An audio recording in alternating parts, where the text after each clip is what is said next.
পালন করতে হজে গেছে, সেকেন্ড হজটা করবেন, এটা কিন্তু নফল হয়ে গেল। এটা আর ঢাকঢোল, মানে ঢাকঢোল বলতে না, মানে এটা জানানোর দরকার নেই। একইভাবে ফরজ যে জাকাত দিচ্ছেন, আপনি জাকাত দেন, জাকাত হিসাব করেন, এটা মানুষের জানাতে কিন্তু কোনো আপত্তি নেই। কিন্তু নফল যেটা দিচ্ছেন, অর্থাৎ যখন মানে সাদাকা দিচ্ছেন, ওইটা আপনি মানুষকে চেষ্টা করবেন যে না জানাইতে। এই এই হচ্ছে প্রিন্সিপাল। নর্মাল অর্ডিনারি পার্সন যাকে জাকাত দিতে চাচ্ছি, হ্যাঁ, আমি হয়তো বুঝতে পারছি যে সে জাকাত দেয়, তার হ্যাঁ, পছন্দ করা না, সেটা যদি সে ক্রাইটেরিয়ার মধ্যে ফল করে হ্যাঁ, জাকাত সে পায়। এইখানে জানানোটাই ভালো। এখানে সে যদি, তার যদি আপত্তি থাকে, তার একটা প্রাইড থাকতে পারে, তার একটা প্রিন্সিপাল থাকতে পারে, সে জাকাত খাবে না, এখানে তাকে জানানো ভালো। কিন্তু এমনি ধরেন এছাড়া যারা মিসকিন ক্যাটাগরিতে আসবে, যারা এই জানা বা না জানার ব্যাপারে বদার করে না, তাদেরকে জানানোর দরকার নেই। আপনি জানলেই হবে যে আপনি জাকাত দিচ্ছেন, তাকে জানানোর দরকার নাই বেশি দিচ্ছি। এই, চলো আমরা শুরু করি। বিসমিল্লাহ, ইন্নাল হামদুলিল্লাহ নাহমাদুহু ওয়া নাস্তাইনুহু নাস্তাগফিরুহু ওয়া নাউযু বিল্লাহি মিন শুরুরি আনফুসিনা ওয়া মিন সাইয়্যাতি আমালিনা, মাই ইয়াহদিল্লাহু ফালা মুদিল্লা লাহু ওয়া মাই ইউদ্লিল ফালা হাদিয়া লাহু, ওয়া আশহাদু আল্লা ইলাহা ইল্লাল্লাহু ওয়াহদাহু লা শারীকা লাহু, ওয়া আশহাদু আন্না মুহাম্মাদান আবদুহু ওয়া রাসূলুহু। আম্মা বাদ, ফাইনা খায়রাল হাদিসি কিতাবুল্লাহ ওয়া খায়রাল হাদী হাদী মুহাম্মাদিন সাল্লাল্লাহু আলাইহি ওয়াসাল্লাম, ওয়া শাররুল উমুরি মুহদাসাতুহা ওয়া কুল্লু মুহদাসাতিন বিদআহ ওয়া কুল্লু বিদআতিন দালালা ওয়া কুল্লু দালালাতিন ফিন-নার। আসসালামু আলাইকুম ওয়া রাহমাতুল্লাহি ওয়া বারাকাতুহু। এই বইটার আমরা এখন যে চ্যাপ্টারে আছি, আমরা আপনাদেরকে বললাম গতদিন যে ইসলামের সবচেয়ে বিতর্কিত ইস্যুগুলোর একটা হচ্ছে এটা, যেটা নিয়ে ইসলাম বহু দলে বিভক্ত, বহু মতে বিভক্ত, একই ইসের ভিতরে আবার সেক্ট সাবসেক্টে বিভক্ত। সেটা হচ্ছে যে রিভোল্টিং এগেনস্ট দ্য রুলার্স, শাসক যারা, তাদের এগেনস্টে বিদ্রোহ করা নিয়ে। আপনাদেরকে আমরা বললাম যে খারেজি যে কথাটা বলা হয়, ইসলামে খারেজি একটা ডেভিয়েন্ট সেক্ট, এবং খারেজির দের প্রথম প্রথম ক্যারেক্টারিস্টিক বা প্রথম বৈশিষ্ট্য বলা হয় খুরুজ আলাল হুক্কাম, মানে শাসক থেকে তারা বের হয়ে যাবে বা শাসকের বিরুদ্ধে তারা বিদ্রোহ করবে। এটা হচ্ছে প্রথমেই। শাসকের বিরুদ্ধে বিদ্রোহ করাটা জেনারেলি স্পিকিং ইসলামে অত্যন্ত গর্হিত একটা কাজ এবং অত্যন্ত অপছন্দনীয় একটা কাজ। মানে আজকে এই কুয়ের যুগে বা আপনার আছে না, সারা দুনিয়ায় পাকিস্তানের শুরু থেকে, পাকিস্তান আমলে হয়তো 10টা কু হয়েছে, পাকিস্তান বাংলাদেশ মিলে কত কু হয়েছে, হয়তো সাকসেসফুল হয় নাই সব, কিন্তু কুয়ের কোনো শেষ নাই। এই কু যে জিনিসটাকে আমরা বলি, সেনা অভ্যুত্থান বলে না, এটা বোধহয় সব প্রচলিত, এটা বা এই ধরনের জিনিসগুলো শাসককে ডিপোজ করার জন্য, যেটা almost all of it is নাজায়েজ, almost all of it is Islam, মানে আহলে সুন্নাত জামাত করে না। এটা আমরা অনেক সময় রিয়েলাইজ করি না, এবং এগুলি জানি না দেখে আমরা অনেক সময় মন্তব্য করি, অনেক সময় অনেক আমি নিজেও এক সময় মনে করতাম, আমার নিজেরও ধ্যান ধারণা ছিল যে একটা অন্যায় দেখলে এটা তো এইভাবে সেটেল করে ফেললে হয়, ব্যাটারে মেরে ফেললে ব্যাটার সরাই দিলেই তো হয়। মানে সাধারণ যে কথাগুলো আর কি, আমরা সাধারণভাবে এটাই তো মনে করি, যে কোনো জায়গায় যে এর সরাই দিলে কি হয়। বা ধরেন সামরিক শাসক যারা ছিল, আইয়ুব খান, ইয়াহিয়া খান, এর আগে কি ইস্কান্দার মির্জা, পাকিস্তানি আমলের কথা আপনারা জানেন না, আপনাদের জন্ম হয় নাই তখন মেজরিটি এখানে, রফিক ভাই আমরা আমরা দেখছি। ওগুলা কি, ওই যুক্তিটা অলওয়েজই ছিল যে আগের জন খারাপ করছে, আগের জন খারাপ করছে, সরাই দিয়া সে পয়লা আসলো, আইসা কয়েকদিন এরশাদের মতো সাইকেল চড়ে অফিসে গেল, বুঝছেন না, আর নিজে ঝাড়ু দিল পারলে রাস্তা, তারপরে দেখা গেল কি সে মাশাল্লাহ, মানে শত শত কোটি টাকা তার ব্যাপার আর কি। তো এইগুলো আসলে ইসলাম কখনো করে না, এবং আপনার পড়াশোনা করলে যখন আমরা যাবো, আপনারা দেখবেন যে খুব এক্সেপশনাল কেস ছাড়া ইসলাম এগুলা করে না। তো গতদিন আমরা পড়ছিলাম যে রিভোল্টিং এগেনস্ট, আমরা প্রথমে আহ, করছি। এই বইটার নাম, আপনারা যারা নতুন আসছেন আমি একটু বলে নেই, religious extremism in the lifes of contemporary Muslims. Arabi নাম হচ্ছে আল গুলুফিদ্দিন, বাংলায় বললে বলতে হবে যে সমকালীন মুসলিমদের জীবনে ধর্মীয় চরমপন্থা। জানার খুব দরকার আছে, এই জন্য যে এখন ইয়াং জেনারেশনের ভিতরে অনেকের ভিতরে এই টেন্ডেন্সি গুলো আছে, বাংলাদেশে আছে, পাকিস্তানে আছে, এলসওয়্যার আছে। এবং চরমপন্থা আহ, আমরা যখন বলি, সেটা পশ্চিমা কাফেররা বা অন্য কাফেররা কোনটাকে চরমপন্থা বলতেছে আমরা সেটা নিয়ে বলি না, আমরা বলি ইসলামের পয়েন্ট অফ ভিউ থেকে কোনটা চরমপন্থা, সেটা নিয়ে আমরা ওয়ারিড, কারণ সেটা গুনার ব্যাপার, সেটা গর্হিত ব্যাপার, সেটা নিষিদ্ধ ব্যাপার। যেমন যেমন খারেজিদের কথা বললাম, খারেজিদের যে চরমপন্থাটা বা খারেজিদের ব্যাপারে আল্লাহ রসুল বলছেন কি, যে তাদেরকে পাইলেই হত্যা করো। তার মানে কি, তারা অত্যন্ত ঘৃণিত একটা একটা সেক্ট ইসলামের। এটা আমাদের ওন ডেফিনেশনে, তখন তো আর সেপ্টেম্বর 11 ছিল না, তখন তো আর আমেরিকান হেজিমনি ছিল না যে আমেরিকানরা বলবে কারা চরমপন্থী, কারা এক্সট্রিমিস্ট, কারা না, সেটা ছিল না। আল্লাহ রসুলই বলে গেছেন কথা, এদেরকে যেখানে পাইবা হত্যা করবা। তার মানে এই যে চরমপন্থার এই কনসেপ্টটা হচ্ছে ইসলামের রিলিজিয়াস বা ধর্মীয় বা দিনই অন্যান্য ক্রাইটেরিয়া যেখানে আছে, যেটা কোনটা কোনটা সুন্নাহ, কোনটা বেদাত, কোনটা বেশি বেশি করা, কোনটা কম কম করা, এই সমস্ত ডেফিনেশন আছে না নিজস্ব, সেই হিসাবেই হচ্ছে চরমপন্থা। এবং এই চরমপন্থা মানে খারেজিদের, যেমন ধরেন খারেজিরা হচ্ছে সবচেয়ে ডেভিয়েন্ট সেক্টদের একটা, মানে বিদাতিদের চরম বিদাতের একটা নিয়ে আসছিল তারা, না বুঝে আনছিল বা জানি করে আনছিল, যাই হোক। তো এখন কথা হচ্ছে যে এটা আমাদের ওন ডেফিনেশনে চরমপন্থা, আপনারা মনে রাখবেন। এই বইটা যতদিন যারা পড়বেন বা যারা আমার সাথে থাকবেন, তারা মনে রাখবেন যে এটা পশ্চিমা বা অন্যরা কি বললো সেই মতে চরমপন্থা না, এটা ইসলামের মতে কোনটা চরমপন্থা, আমরা সেটা নিয়ে কথা বলতেছি। তো এখানে এই শাসকের এগেনস্টে বিদ্রোহ করাটাকে প্রথমেই বলে নিছেন যে জাস্ট রুলার এবং বিশ্বাসী রুলারের এগেনস্টে বিদ্রোহ করাটা প্রশ্নই উঠে না, সুতরাং ওটা আলোচনাই করবেন না এখানে। জাস্ট রুলার, জাস্ট মানে কি সুবিচারক, এবং যে মুসলিম মানে যে কাফের হয় নাই বা কাফের হয়ে যাচ্ছে না বা ইসলামের উপর মানে বিশ্বাস হারায় নাই, এরকম প্রশ্ন আসতেছে না যার ব্যাপারে, তার ব্যাপারে এটা নিয়ে আলোচনাই করবেন না, বিকজ এই জিনিসটাই নাই ইসলাম। একজন জাস্ট রুলারের এগেনস্টে বিদ্রোহ করা, একজন মুসলিম রুলার যিনি যিনি কাফের হয়ে যান নাই, যিনি নমিনাল মুসলিমও হইলে তার এগেনস্টে বিদ্রোহ করার কোনো স্কোপই নাই, ওটা আলাপই করেন না। পরবর্তী আলাপটার প্রথম অংশটা আমরা পড়ছি, প্রথমটা ছিল যে ডিসবিলিভিং রুলার, মানে যে অবিশ্বাসী হয়ে গেছে, যে আদতে মুসলিম ছিল কিন্তু হয় কাফের হয়ে গেছে অথবা খুব বড় বড় কুফরের কাজ করছে, তার এগেনস্টে কি করণীয় সেটা আমরা গতদিন পড়ছি। মোটামুটি ভাবে বলা হয়েছে যে তার তার প্রতি কোনো আনুগত্য থাকার কথা না, তাকে সরাইতে হবে। কিন্তু সরাইতে গিয়ে ক্ষমতার ব্যাপারটা আসতেছে, সরানোর ক্যাপাবিলিটি আপনার আছে কিনা। যে কোনো একটা খারাপ কাজকে প্রতিহত করতে গিয়ে তার চেয়ে খারাপ যদি কিছু করে ফেলেন, তাহলে সেটা ইসলাম কিন্তু করে না। যেমন ধরেন উদাহরণ, যে একটা একটা আপনার বাড়ির সামনে আপনার রাস্তার উপরে একটা মাজার আছে, এই মাজারটা কিছু না, একটা ঢিবির মতো আছে, উপরে একটা লাল সালু দেওয়া আছে, বাতি জ্বালায় একটা দুইটা, আর মানুষের দুই চার পয়সা যাইতে আসতে দিয়ে যায়। আপনার চিন্তা হলো যে এটা তো শিরক, এটারে এটারে পাড়ার পোলাপানদের নিয়ে আপনি ভেঙে দিলেন। এরা গিয়ে কান্নাকাটি করলো কিসের কাছে? গভর্নমেন্টের কাছে। আপনারা তো জানেন মুসলিম দেশগুলোর গভর্নমেন্টরা সব সব সব দেশ, পাকিস্তান, বাংলাদেশ থেকে শুরু করে মিশর থেকে শুরু করে সব গভর্নমেন্টরা মোস্টলি হলো বিদাতিদের পক্ষে। মোস্টলি তাদের কাজ কামগুলা কি বিদাতিদের পক্ষে যায়। আপনি দেখেন, আপনার চ্যানেল আই হলো বাংলাদেশের সবচেয়ে সবচেয়ে এস্টাবলিশ ইসলামের নিয়ে কথা বলার জায়গা। এটা কারা অ্যাকচুয়ালি? পীরের ভক্ত যারা, এই যারা আপনার ইসলামিক ফাউন্ডেশন ডিজি কে, আপনার কি বলে ওই বয়তুল মোকাররমের খতিবকে। তার মানে রাষ্ট্রীয়ভাবে এদেরকে, এই মাজার পূজারী, কবর পূজারী, এদেরকে কখনোই কিছু বলা হবে না। ইন্ডিয়াতেও না, পাকিস্তানেও না, ইন্ডিয়ার কথা আসতেছে না, যে পাকিস্তানেও না, মিশরেও না। রাষ্ট্রীয়ভাবে শুধুমাত্র সৌদি আরবে বলা হয়, শুধুমাত্র সৌদি আরবে কবর মিশাই দেওয়া হয়েছে বুলডেজার দিয়ে। কিন্তু রাষ্ট্রীয়ভাবে এদেরকে কোনোদিন কোথাও বলা হবে না। এর কারণ আছে, এটা ভোটার ইকুয়েশন আছে, বুঝছেন না? এই দেশের মানুষ, সিলেটের মানুষ হলো সব কবর পূজারী। আপনি যদি কবর শাহজালালের মাজারটা কালকে করে দেন বুলডোজার দিয়ে, আপনার সিলেটে একটা ভোটও পাইবেন। ওইটা পাইতে গিয়ে আপনার আমাদের লিডাররা সব ওইখান থেকে শুরু করে না ইলেকশন ক্যাম্পেইন, সব দলেরই। এরশাদ বলেন, হাসিনা বলেন, খালেদা বলেন, সবাই ওইখান থেকে ক্যাম্পেইন শুরু করে। কেন? ওইখান থেকে শুরু একটা মিনিং আছে, সিলেটিদের ভোটটা মোটামুটি নিশ্চিত হইল। তা আপনি যদি কালকে গিয়ে এটা মিশাই দেন, আপনার আর একটা ভোটও পাইবেন না। সুতরাং এইসব কারণে আমাদের দেশে হবে না। কিন্তু সৌদি আরবে যেহেতু ভোটের তোয়াক্কা নাই, ওইখানে বুলডোজার দিয়ে মিশাই দিচ্ছে, ভোটের তোয়াক্কা নাই দেখি। ওইটা আবার খুব একটা ইসলামিকই, কিন্তু মানে একজন ইসলামিক রুলার সাধারণ মানুষ কি মনে করবে এটা দিয়ে ডিসিশন নিবে না, আল্লাহ কি মনে করবেন ওটা দিয়ে ডিসিশন নিবে, বুঝছেন না? এবং আমরা দেখবো পরে যে ইসলামী রুলারের কোনো টার্ম থাকে না, 4 বছর 8 বছর 10 বছর বলে কিছু নাই। যতদিন সে মুসলমান আছে, যতদিন সে পাগল হয় নাই, ওইগুলো ক্রাইটেরিয়া, বুঝছেন না? ওরা সরানোর কোনো ফর্মুলাই নাই ইসলাম। সুতরাং আমরা আসলে এগুলো শিখি নাই তো কোনোদিন, আমাদের ভিতরে ওই ঘুরে ফিরে ওইগুলো আসে, এবারটা সরাই দিলে তো হয়, এবারে কু করলে হয় বা এটা করলে হয়। কারণ আমরা ইসলাম কি বলে এটা শিখেই নাই, কোন শুরু থেকে শিখি নাই। আমরা ওইটা দেখে দেখে বড় হয়েছি, যে কিছু একটা হইলে এটা নামা। ওই ইন্ডিয়ান একটা স্লোগান আছে, সিনেমার স্লোগান অবশ্য, কুর্সি ছোড়ো কুর্সি তোড়ো, মানে টানা হেইয়া হেয় করে চেয়ার টানতেছে। তো এটা হলো, এটা ইসলামী সংস্কৃতি না। ইসলামী সংস্কৃতি বরং উল্টাটা। যেমন ওসমান রাদিয়াল্লাহু আনহুকে অনেকে বলছিল যে আপনি সরে দাঁড়ান, আপনার তো বয়স হয়ে গেছে।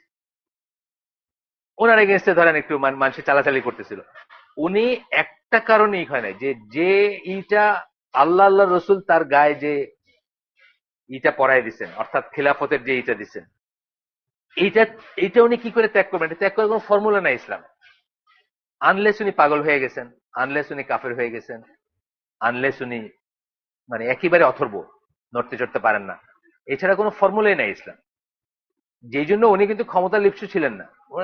উনি খুব খুব down to earth life lead করতেন একেবারে, মানে রোজা রেখা বা খুব কৃচ্ছতা, যত কৃচ্ছতা হইতে পারে। কিন্তু ওই কারণে কিন্তু উনি সরে দাঁড়াননি। ওনাকে বলতেছিল অনেকে যে আপনি সরে দাঁড়ান। ইসলামের সরে দাঁড়ানোর কোনো চান্স নাই, মানে ফর্মুলা নেই। যাই হোক, আমরা আসবো ওটাতে। প্রাইমারিলি আমরা বলতেছি যে একজন শাসককে ডিপোজ করা যাবে না, করা হবে না, এইটাই নর্মাল ইসলামে, যতক্ষণ তাকে মুসলিম বলা যাচ্ছে আর যতক্ষণ জাস্ট হলে তার কথাই নেই। এই জন্য ওনারা এই কথাটা বইলেই শুরু করছেন যে এখানে জাস্ট রুলারের ব্যাপারে কোনো কথাই নেই, মানে ওইটা আমরা কনসিডারই করব না।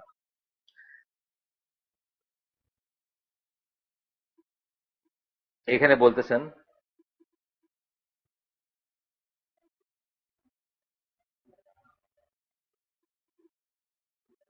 এই এই disbelieving ruler. I studied the statements of the scholars concerning revolting against a disbelieving ruler and against an impious ruler. এটা দিয়ে উনি শুরু করলেন যে এটা। তা আমরা ডিসবিলিভিং রুলারটা মোটামুটি ভাবে শেষ করছি। মোটামুটি ভাবে সবাই এইভাবে একমত যে স্পষ্ট কুফর যদি করে কেউ, বা যে কাফের হয়ে গেছে, সে, আমরা গতদিন যারা ছিলেন জানেন, আমরা বলছি যে কাফের কোনোদিন মুসলিমের লিডার হইতে পারে না। সুতরাং যে কাফের হয়ে গেছে তার ব্যাপারে আর আর কোনো আনুগত্য করার কথা না। বাট তারপরে আসে ওই যে ওই জিনিসগুলো, যে আপনার ক্ষমতা আছে কিনা, যেটা বলতেছিলাম যে আপনার মাজার ভাঙে ফেললেন, পরদিন গভর্নমেন্টের কাছে গিয়ে কান্নাকাটি করলো, মার্বেল পাথর দিয়ে একদম পার্মানেন্ট মাজার বানাই দিল রাস্তার ভিতরে আর কি। পারলে রাস্তাটাও চেঞ্জ করে দিল আর কি, এইদিকে আর রাস্তাই থাকবে না, এদিকে রাস্তায় থাকবে না, এটা একটা পার্মানেন্ট একটা মাজার হয়ে গেল আর কি, ওই ঘুরে যাবে রাস্তা। তো এটা করে আপনি লাভ করলেন না ক্ষতি করলেন? আপনি ওই মাজারটাকে একেবারে মার্বেল পাথর দিয়া স্থায়ী করে দিলেন। 10, 20, 30 বছর পরে দেখলেন একটা বিশাল কিছু হয়ে গেছে, মানে যা ছিল টিম টিম করে একটা বাতি জ্বলতো, ওইটা হচ্ছে বড় কিছু হয়ে গেল, তাহলে আপনি ক্ষতি করলেন। একই কথা এই ডিসবিলিভিং রুলারের বেলায় আসবে, যে আপনি একটা কিছু করে লাভ করলেন না ক্ষতি করলেন, এই কনসিডারেশন ইসলামে সব সময় থাকবে, সর্ব অবস্থায় থাকবে। মাসলাহাত যেটাকে বলে, এটা সাংঘাতিক একটা ব্যাপার, সর্ব অবস্থায় থাকবে। তারপরে হচ্ছে যে আপনার ক্ষমতা আছে কিনা, আপনি আপনি আপনার কোনো ক্ষমতাই নাই, আপনি গিয়ে একটা কিছু করলেন, করে আরো খারাপ করে দিলেন ব্যাপারটা, এই সমস্ত জিনিসগুলো আছে। যাই হোক, কিন্তু তারপরে জেনারেল রুল কি, একজন রুলার পরেও আসবে এটা, একজন রুলার যদি কোনো একটা কুফরের কাজ করে, কুফর বাওয়া, স্পষ্ট কুফর, তাকে সরানোটা কনসিডার করতে হবে। যদি তাকে সরাইতে না পারেন, প্রোটেস্ট করতে হবে। যদি তাকে প্রোটেস্ট, মুখের উপর প্রোটেস্ট না করতে পারেন, অন্তত মনে মনে ঘৃণা করতে হবে, আপনি মেনে নিবেন না। এটা সম্বন্ধে যে হাদিসগুলো আসছে, জেনারেলি যে হাদিসগুলো আসছে সেগুলো হচ্ছে এরকম যে যখন এরকম কোনো একটা খারাপ কাজ কেউ করবে, কাফির হয়ে যাওয়া না, আমি বলছি যে কোনো একটা খারাপ কাজ, ধরেন বাংলাদেশে যদি কালকে আইন পাশ করে যে ছেলে আর মেয়ে, করে নাই এখনো, ছেলে আর মেয়ে সমান উত্তরাধিকার পাবে, ইসলাম বিরুদ্ধে একটা জিনিস, তো আল্লাহর আইনের বিরুদ্ধে জিনিস, এখনো করে নাই, আইন পাশ হয় নাই এখনো, মানে এগুলো কথাবার্তায় চলতেছে। তখন আপনি কি করবেন? আপনি প্রোটেস্ট করবেন। আপনি প্রোটেস্ট করতে পারলেন না, মনে মনে ঘৃণা করবেন। এখানে তিনটা ক্যাটাগরিতে বিভক্ত করা হয়েছে, ওই দিন গতদিনও পড়ছি, আবারও বলতেছি, যে প্রোটেস্ট করলো বা বাধা দিল সে কারেক্ট কাজটা করলো, যে প্রোটেস্ট করতে পারলো না, মনে মনে ঘৃণা করলো, সে বেঁচে গেল, মানে পাপটা তার হইলো না। কিন্তু যে ওই কাজটার সাথে হাত মিলাইলো বা বাহবা দিল বা ওইটাকে করলো, সে ধ্বংস হয়ে গেল। তিনটা ক্যাটাগরি করা হয়েছে। তাহলে আমরা লিস্ট যেটা করতে পারি সেটা হচ্ছে মনে মনে জিনিসটাকে ঘৃণা করতে পারি এবং জিনিসটাকে না মানতে পারি, প্লাস কি করে এটা যদি কোনো কাউকে বোঝানোর থাকে, কাউকে বলার থাকে, কাউকে কনভিন্স করার থাকে, কাউকে করার থাকে। অনেক সময় দেখা যায় যে, এটা আমি আমার জীবনে দেখছি যে অনেক সময় দেখা যায় যে যারা অ্যাডমিনিস্ট্রেশনে আছে তাদের সাথে আমাদের দূরত্বটা এত বেশি যে তারা একটা জিনিস বৈধ না অবৈধ এটা জানেই না, এরকম দেখা যায়। যেমন কান খুলে ছবি তোলার যে ব্যাপারটা আসছিল ওই যে ইসের সময়, ওই ভোটার তালিকা যখন প্রথম তত্ত্বাবধায়ক সরকারের সময় করলো, এটা নিয়ে কিন্তু অনেক অনেক চালাচালি হয়েছে বাংলাদেশ। এবং আমি আইসিডির তরফ থেকে না, বাট আমি পার্সোনালি এটার সাথে সম্পৃক্ত হয়েছিলাম। তো একজন ভাই আছেন আমাদের, দিনী ভাই, ওই ডিএইচএস এ থাকেন, ব্রিগেডিয়ার ছিলেন আর্মির। উনি আমাকে, সৌল হোসেন বলে একজন ইলেকশন কমিশনার ছিলেন তখন সিলেটি, তার নাম্বার দিলেন, দিয়ে বললেন যে আপনি ওনার সাথে সরাসরি কথা বলেন। তখন আমি ওনার সাথে কথা বললাম। উনি সিলেট যাওয়ার জন্য এয়ারপোর্টে বসেছিলেন, ঢাকা এয়ারপোর্টে। তো ওই সময় কথা হচ্ছে, ওয়েট করতেছেন, অনেকক্ষণই কথা বললাম আমি। তো উনি বললেন, সিলেটি ভাষায় বললেন যে আমরা তো এটা জানি না আপনার তো হুজুর হলে যেটা কইন আমরা ওটা 9 জন হুজুর আমার কাছে আইয়া কইছে যে খান খোলার কোনো সমস্যা নেই, মানে কান কান খুলে ছবি তুলতে কোনো সমস্যা নেই। এবং ওই হুজুরদের আমি চিনি কারা বলছে এই কথা, এরকম বাংলাদেশের প্রমিনেন্ট আলেম। তারা কি বলছে না এটা কোনো সমস্যাই নেই। আমি মানে বললাম যে দেখেন এটা তো আওরা, কানটা হচ্ছে মেয়েদের আওরা। আওরা মানে যেটা ঢেকে রাখতে হবে। এটা কিন্তু সরাসরি আল্লাহর বিধানের লঙ্ঘন যদি কেউ ফোর্স করে এটা করতে, এবং আপনি গুনাহগার হবেন ফোর্স করার জন্য, অথবা সে গুনাহগার হবে যে খুলবে। এটা আওরা, এটার ভিতরে আর তার থাইয়ের ভিতরে আসলে কোনো তফাৎ নেই, তাই না? এটার ভিতরে আর তার পা দেখার ভিতরে, তার হাতের বাহু দেখার ভেতর, হাতা কাটা ব্লাউজ পরার ভিতরে আসলে কোনো তফাৎ নেই। আওরা মানে গোটাটাই আওরা। কতটুকু খোলা মানে ইসলামের বিধান কি? ম্যাক্সিমাম হচ্ছে মুখমণ্ডল আর হাত, ম্যাক্সিমাম। আর আরেকটা মত হচ্ছে তাও খোলা যাবে না, শুধুমাত্র চোখ দেখা যেতে পারে, বাস শেষ। সুতরাং এটা আওরা। তখন উনি উনি আমার বললেন যে দেখেন আমরা কি করবো, আমরা তো জানি না। আপনাদেরই, উনি আমারও ওই ক্লাসে ফেলতেছেন, হুজুরদের ক্লাসে, যাই হোক, আপনাদেরই 9 জনের একজন প্রতিনিধি দল আসছিলেন, তার ভিতরে আমি নাম বলতেছি না, মানে একেবারে বড় ইসলামপন্থী আছেন এখানে। তারা বলে গেছেন না না, জরুরত আছে যখন এটা খুলতে কোনো সমস্যা নেই। আমার কিসের জরুরত? জরুরতটা কিসের? হ্যাঁ ধরেন এখন আমেরিকান ভিসার জন্য এটা খুলতে হয়, অফিসিয়ালি না, আনঅফিসিয়ালি। যখনই আপনি, অফিসিয়ালি লেখা নেই কিন্তু, আনঅফিসিয়ালি বলবে যে এটা খুলতে হবে, এবং না খুললে আপনার ভিসা হবে না। আচ্ছা, এই জরুরতটা যদি কারো থাকে, তার উপরেও আসছে কিসের জরুরত?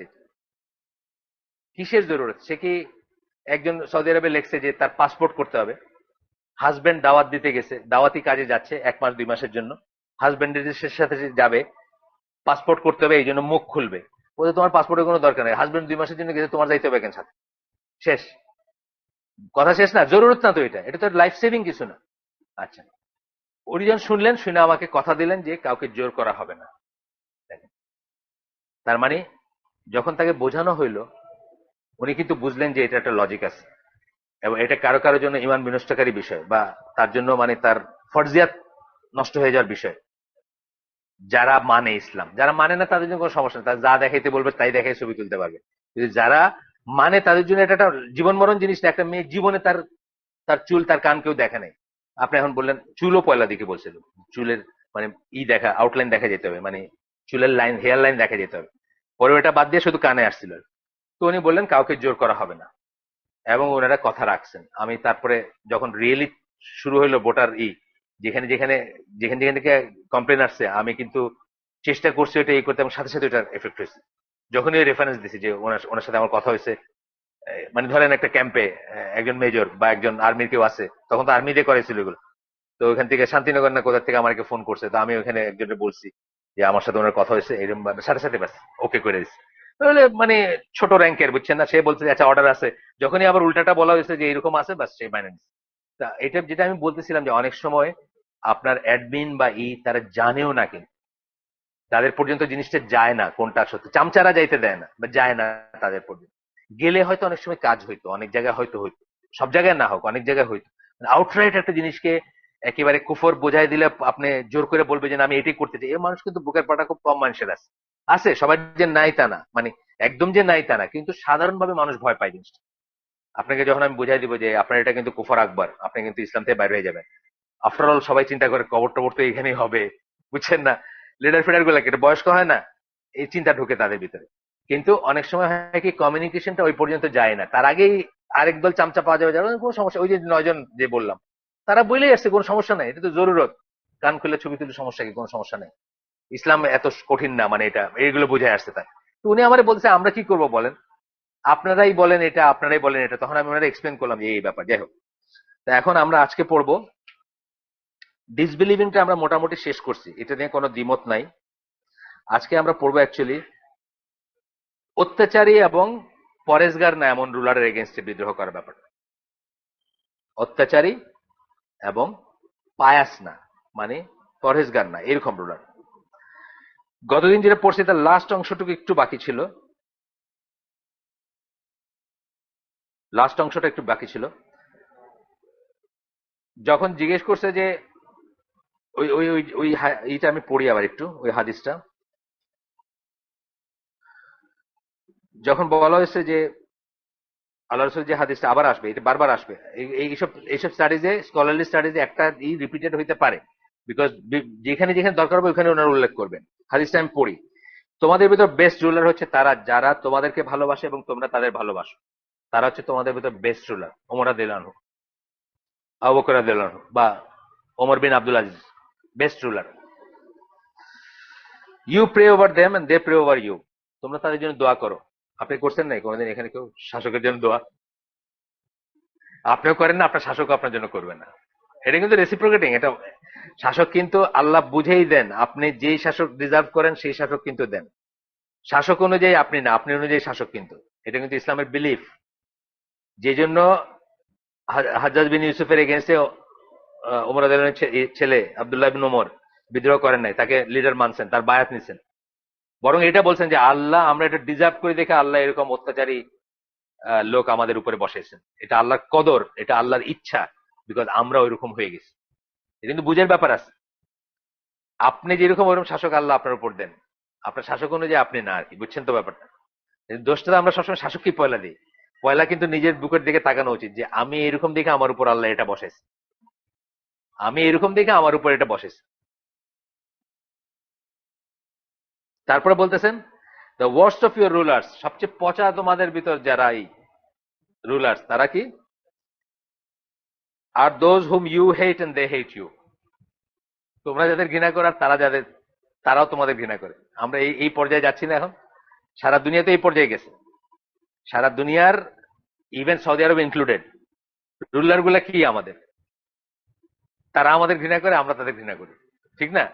আমাদের তো রুলারের গালি দেওয়া হচ্ছে আমাদের মুসলিম ওয়ার্ল্ডের একটা ক্যারেক্টারিস্টিক, যে রুলারই হোক।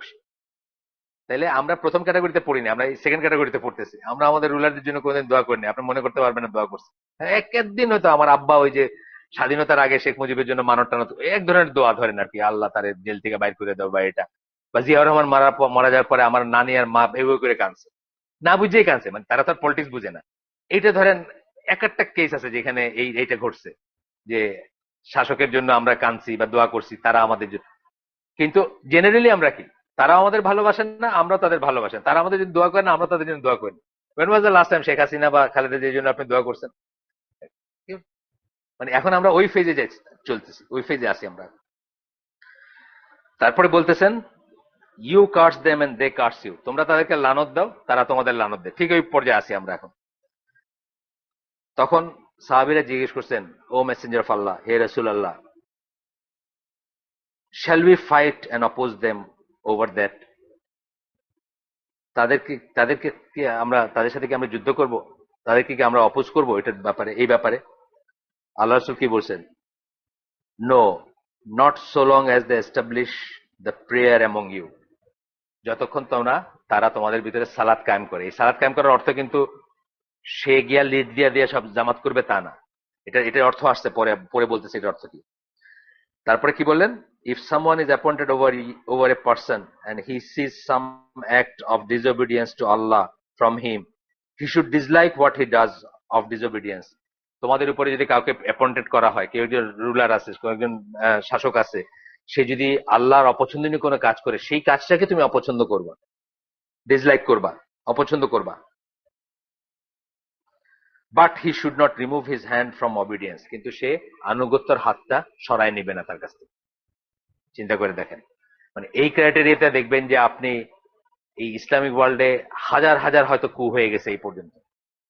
ইন্দোনেশিয়া থেকে শুরু করে যদি আপনি মরক্কো পর্যন্ত যান, কত কু, কত মারামারি কাটাকাটি শাসক সরাইতে হয়েছে। তার হয়তো 99% না যায়, 99% আল্লাহ রসুল স্যাংশন করেন না। সালাত এস্টাবলিশ করা মানে কি? কংগ্রিগেশনাল প্রেয়ারে বাধা দেয় না সে। এটা আরেকটা হাদিসে, আরেকটা ভার্সনে আসছে, ওটাও আছে, ওটাও সহি হাদিস। ওই ভার্সনে আসছে যতক্ষণ সে নিজে সালাত আদায় করে। আর এই ভার্সনে আসছে এস্টাবলিশ করা। এস্টাবলিশ করা মানে জামাতে সালাত আদায় করতে আপনাকে বাধা দিচ্ছে না সে। এই স্টেটে কিন্তু ইসলামী ওয়ার্ল্ডে কোনো দেশ পড়ে না। আজ পর্যন্ত আমি শুনি নাই যে কোথাও জামাত ব্যান করছে ইসলামী, ইসলামী ওয়ার্ল্ড বলতে আমরা যা বুঝি। এমনকি আলজেরিয়া মরক্কোতেও করেনি। সরি, আলজেরিয়া, ওইটার নাম কি, আলজেরিয়া একটা একটা Tunisia.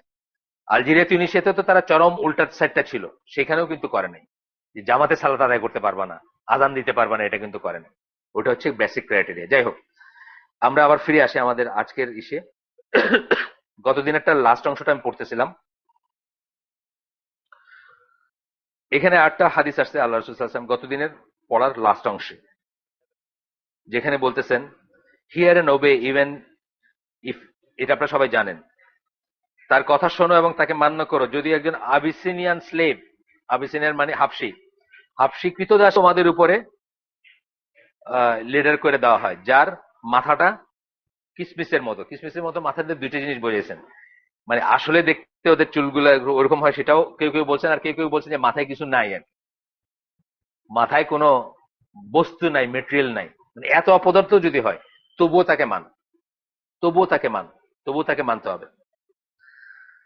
In charge of you as long as he establishes the book of Allah among you, যতক্ষণ সে আল্লাহর কিতাব তোমাদের ভিতর এস্টাবলিশ করবে, অর্থাৎ জেনারেলি সে কোরআন সুন্নাহর বিরুদ্ধে কিছু করবে না, বা জেনারেলি সে কাফের, এরপর আরেক জায়গায় আছে কাফের হয়ে যাওয়া, এই যে এখানে কাফের হয়ে যাওয়া কি, দা মানে নামাজ ত্যাগ করা, যেটা এই উল্টা, আগে যে হাদিসটা পড়লাম তার উল্টা কথাটা কি, যে নামাজ ত্যাগ করলো যে, অথবা নামাজ এস্টাবলিশ করে না যে, নামাজ এস্টাবলিশ করে না মানে কি, this must mean that he is denying the obligatory status, মানে যে এটার অব্লিগেটরি মনে করেন, নামাজটাকে অব্লিগেটরি মনে করে না, নামাজটাকে ফরজ মনে করে না, এবং উল্টা বাধা দেয়, ফরজ তো মনে করে না, বাধা দেয় বা এটাকে বন্ধ করতে চায়, নামাজ পড়া, নামাজ এস্টাবলিশ করা, সালাতি করা, জুমাকে বন্ধ করতে চায়, এই ধরনের যদি হয় তখন সে ওই ইসলাম মানে কাফের স্ট্যাটাসে চলে যায়, বা তাকে রিমুভালটা মাস্ট হয়ে যায়।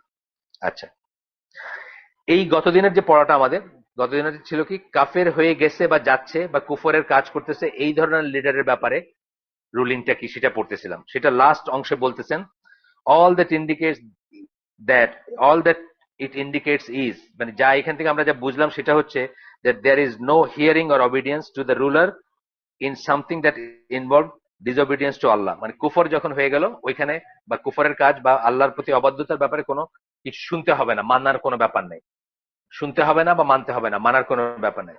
যেমন ধরেন আমাদের এখানে যদি একটা নিয়ম আছে যে সেকেন্ড বিয়ে করতে হলে প্রথম বউয়ের অনুমতি লাগবে, এইটা লাইফ সেভিং কিছু না হলে, মানে শুধু যান বাঁচানোর ব্যাপার যদি হয় কখনো সেটা অন্য জিনিস, যান বাঁচানোর ব্যাপার হইতে পারে, কিন্তু কখনো প্রাণ বাঁচানোর ব্যাপার হইতে পারে না, কখনো একটা জিনিস প্রাণ বাঁচানো হইতে পারে। আপনার এখানে কেউ ধরে রাখছে, আপনার এখানে বন্দুক ধরে রেখে বলছে যে এই কথাটা বলো, নাইলে তোমার মাইরে ফেলবো, এই ধরনের যদি ব্যাপার না হয়, তাহলে এইটা মনে মনে তো ঘৃণা করবেই, এটা কোনো মুসলিম মানতে পারে না। শুধুমাত্র জীবন রক্ষাকারী যদি হয়, সে একটা গ্রেটার বিপদে পড়ে যাবে, বা তাকে সেই হিসাবে তখন সে ঘৃণা সহকারে সেটাই করবে, কিন্তু আসলে সেটা অবিডিয়েন্স না, এই ব্যাপারে কোনো অবিডিয়েন্স নাই, কারণ এটা আল্লাহর বিরুদ্ধ নিয়ম, আল্লাহর বিরুদ্ধ কথা। আচ্ছা, if impiety other than what Allah has revealed occurs, it is not allowed to revolt against the ruler, কিন্তু পরেশগারের এগেনস্টে, বা পরেশগারি না, বা পায়াটি যেটাকে আমরা বলি, তাকওয়ার পরিপন্থী যদি কোনো রুলিং হয়, it is not allowed to revolt against the ruler, কিন্তু তার তার মানেই এটা না যে আপনি তার এগেনস্টে বিদ্রোহ করবেন, বিদ্রোহ করতে পারবেন না। এই বইলা এর পরেরটাতে আসতেছে, ডিসঅবিডিয়েন্স যখন আল্লাহর প্রতি অমান্য, একটা হচ্ছে কুফর, কুফরের কথা আলাদা, আর আল্লাহর প্রতি অমান্য, আল্লাহ অমান্য করা, যেমন কালকে থেকে বললো যে, ধরেন কথার কথা যে সব স্কুলে একটা করে শহীদ মিনার বানাইতে, বানাইতে বললো, আমি স্কুল বন্ধ করে দিব শহীদ মিনার বানানোর আগে, আমি ইনশাল্লাহ, আমি সেটা মানবো না, কিন্তু তার মানে এটা না যে তার এগেনস্টে আমার বিদ্রোহ করতে, বিদ্রোহ করার পর্যায়ে আসছে। কারণ ওই যে বললাম যে শহীদ মিনারটাকে সে কি মনে করে বানাইতে বলতেছে, এটা খুব ইম্পর্টেন্ট একটা জিনিস, এটা তার কাছে ক্লিয়ার করা হয়েছে কিনা এটা একটা ইম্পর্টেন্ট জিনিস, মানে এই কথাগুলো তখন চলে আসবে। শহীদ মিনারটা আমি নিজে গেছি শহীদ মিনারে, টিল দ্য এজ অফ ধরেন 31 30, আমি নিজে গেছি শহীদ মিনারে। কেন গেছি, আমি কখনো ওইটাকে ওইভাবে বোঝায় নাই, কেউ আমি বুঝি নাই ওই জিনিসটার ভিতর কি আছে। হ্যাঁ, ওইভাবে বোঝানোর পরে, বোঝার পরে যদি আমি ইনসিস্ট করি তখন আমার ওটা একটা কুফর হবে, বা ওটা কুফর আকবার হবে। কিন্তু তার আগে পর্যন্ত কি হবে, মানে কুফর অফ অ্যাকশন হলে কুফর অফ বিলিফ হবে না, আমাকে আপনি কাফের বলতে পারবেন না। এই জিনিসগুলো বোঝার আছে, এইগুলো জিনিসগুলো তো ইম্পার্টির কথা বলতেছেন। শহীদ মিনারটা বাদ দেন, শহীদ মিনার না বলে আরেকটা কি বললাম, আরে ধরেন আহ জাতীয় সঙ্গীতের কথা বললেন, ওই সবাইরে বললেন যে ইসে আসেন, কি নাম, ওই যে হাজার কত লোকে জাতীয় সঙ্গীত গেল না একসাথে, সবাইরে বললেন যে আসেন সবাই এখানে এসে গান গাবেন। এটা তো একটা অ্যাক্ট অফ ডিসোবিডিয়েন্স টু আল্লাহ, তাই না? আমি এটা অবে করবো না, আমি এটা মানবো না, আমি এটা ঘৃণা করবো, কিন্তু তার মানে এটা না যে আমার বিদ্রোহ করতে হবে তার এগেনস্ট। এই এই তখন আমরা সেকেন্ড স্টেপটাতে আসতেছি। আজকে যেটা আলোচনা ছিল সেটা হচ্ছে যে রিভোল্টিং এগেনস্ট অ্যান ইম্পায়াস টাইরেন্ট রুলার। ইম্পায়াস মানে পরেশগার না, সে মুত্তাকি না। টাইরেন্ট মানে সে হচ্ছে অত্যাচারী। এই রুলারের এগেনস্টে আপনি কি করবেন সেটার মাসলা, সেগুলার এইগুলো আসবো আজকে। আসে, প্রথম কথা হচ্ছে আনজাস্ট রুলারের ব্যাপারে আমরা যাইতেছি। এটা বলতেছেন যে মুসলমানরা এর চেয়ে বেশি ডিফার করে না আর কোনো ব্যাপারে, এত মতভেদ মুসলমানদের ভিতরে এই পয়েন্টটাতে, যে একজন অত্যাচারী শাসক অথবা একজন অবিচারক বা কুবিচারক শাসক অথবা একজন আপনার কি বলে অত্যাচারী শাসক, তার এগেনস্টে করণীয় কি, এটা দিয়ে এত difference of opinion. The opinions are so varied that many opinions sprout from, মানে মানে কোনো সীমা নাই আর কি, কত আমরা দেখবো এখন। শাহরিস্তানি বলে একজনই ছিলেন, স্কলার ছিলেন, উনি বলতেছেন the greatest difference of opinion in this nation, এই জাত, এই উম্মা, মুসলিম উম্মার ভিতরে, is the difference concerning the খিলাফত। খিলাফত নিয়ে ডিফারেন্সটা, অর্থাৎ খলিফাকে কবে সরাবেন, কারে খলিফা মানবেন, কারে মানবেন না, এইটা নিয়ে যত বড় মত আছে, এত মতে বিরোধ আর কোনো কিছু নিয়ে নাই। এখনো আছে, এখন পর্যন্ত এটা চলতেছে। বাংলাদেশের একটা দল আছে না, খালি খিলাফা শব্দটা হইলে হলো, আর বাকি সব হোক, সব কাজ বাকি থাকবে পেন্ডিং খিলাফা হওয়া পর্যন্ত। সুদ ঘোষ নাচ গান সব চলবে ওই খিলাফা হওয়া পর্যন্ত। খিলাফা কবে হবে এটা কোনো ঠিক নেই, 1000 5000 বছর, এটা কোনো ঠিক নেই। দ্য সোর্স, তারপরে বলতেছেন the source have not been drawn in Islam over any religious issue as they have over the question of the ruler in every era. এই শাসকের ব্যাপারটা নিয়ে যত খুনাখুনি হয়েছে, যত রক্তপাত হয়েছে, বা যতবার তরবারি বের করা হয়েছে, আর কোনো কিছু নিয়ে হয়নি। অর্থাৎ এটা খুবই বিতর্কিত একটা বিষয়। আমরা পড়ব আবুল হাসান আল আশারি, নাম শুনছেন? সবাই শুনছেন নাম? শুনেন নাই? উনার মতবাদকে বলা হয় আশারি মতবাদ। উনি, আমি অনেক সময় জিজ্ঞেস করি এই জন্য যে আমাদের রেয়ার চান্স, আপনারা যখন একটা নাম আসে ওইটা যদি একবার শোনেন মনে থাকে তাহলে পরে বলতে পারবেন। 324 হিজরিতে মারা যান উনি, সময়টা আন্দাজ করতে পারলেন। উনি ফিলোসফি এবং ফিলোসফার যারা, তাদের এগেনস্টে অত্যন্ত হার্ড একটা লাইন নিয়েছিলেন, কিন্তু শেষ পর্যন্ত উনি অনেক রকমের ভ্রান্ত ইসে জড়ায় পড়ছিলেন, ভ্রান্ত আকিদাতে জড়ায় পড়ছিলেন। ওনার অনুসারীদেরকে আশারি বলা হয়, এবং আশারি বাংলাদেশের দেওবন্দি যারা, জেনারেলি হানাফি যারা বাংলাদেশে, আমরা যাদেরকে হানাফি বলি, অর্থাৎ আমরা সবাই যা ছিলাম বা আমরা সবাই যে যার অনুসারী, আমরা হানাফিরা আকিদাতে আশারি এবং মাতুরিদি এই দুইটা আকিদা পোষণ করি। আবুল হাসান আল আশারি যার কথা বললাম, ওনার কিছু মতবাদ ছিল সেটা, এবং আবুল মনসুর মাতুরিদি আরেকজন, তার মতবাদগুলোকে আমরা ফলো করি আকিদাতে। আমরা হানাফিরা আকিদায় হচ্ছে আসলে আশারি এবং মাতুরিদি। এগুলো আপনাদের আর ডিপ পড়াশোনার ব্যাপার, একটু বলে যাচ্ছে যেহেতু আজকে প্রসঙ্গ আসলো। আর আমরা ফিকে হচ্ছে হানাফি। আমরা কিন্তু ইমাম আবু হানিফার আকিদা পোষণ করি না, আমরা আকিদা পোষণ করি আশারি এবং মাতুরিদি। এন্ড আশারি যিনি, উনি কিন্তু লাস্টে তওবা কইরা উনি ওগুলো ছেড়ে দিয়েছেন, ওনার ছেড়ে দিয়ে উনি আহলে সুন্নাত জামার আকিদা পোষণ করতেন। এটা হচ্ছে সামারি। কিন্তু মানুষ হিসাবে উনি আহলে সুন্নাত জামার মানুষ শেষ পর্যন্ত, যেহেতু জীবনের শেষে উনি ওইটাই গ্রহণ করছেন। কিন্তু যা লিখে রেখে গেছেন সেই হিসাবে উনি কিন্তু ভ্রান্ত আকিদার মানুষ, মানে ওনার লেখালেখি গুলা ভ্রান্ত আকিদার। এই কথাই আসবে এখানে। এই ফোনে শুনতেছে তো। হি অরিজিনালি একসেপ্টেড, প্রথমে দ্য মোতাজিলা ভিউ। মোতাজিলা আপনারা জানেন, মোতাজিলাদের নাম হয়তো শুনছেন। মোতাজিলারা হচ্ছে একটা ভ্রান্ত ফেরকা, যারা মনে করে যে কবিরা গুনাহ করলেই আপনি জাহান্নামে। একটা কবিরা গুনাহ করলেন আপনি জাহান্নামে, যদি তওবা না করেন আপনি চির জাহান্নামে। আমরা কিন্তু সেটা মনে করি না। আমরা মনে করি কবিরা গুনাহ অবশ্যই জাহান্নামে নিতে পারে আপনাকে, আল্লাহ চাইলে ক্ষমা করে দিতে পারেন। জাহান্নামে যদি আপনি হনও, আপনি চির জাহান্নামে না। যে মাস্টার সিট পরিমাণ ইমান যার ভিতর থাকবে, অর্থাৎ কবিরা গুনাহ করলেই তো মানুষ কাফের হয়ে যান। কবিরা গুনাহ আমরা সবাই জীবনে কোনো না কোনো সময় করছি। একটা মিথ্যা কথা বলা তো কবিরা গুনাহ। জীবনে হয়তো আমরা কেউ ছোটবেলায় হোক, আধা বেলায় হোক মিথ্যা কথা বলছি, বা আরো যেসব কবিরা গুনাহ অনেক বড় লিস্ট। গীবত, যেমন গীবত খুব কমন কবিরা গুনাহ।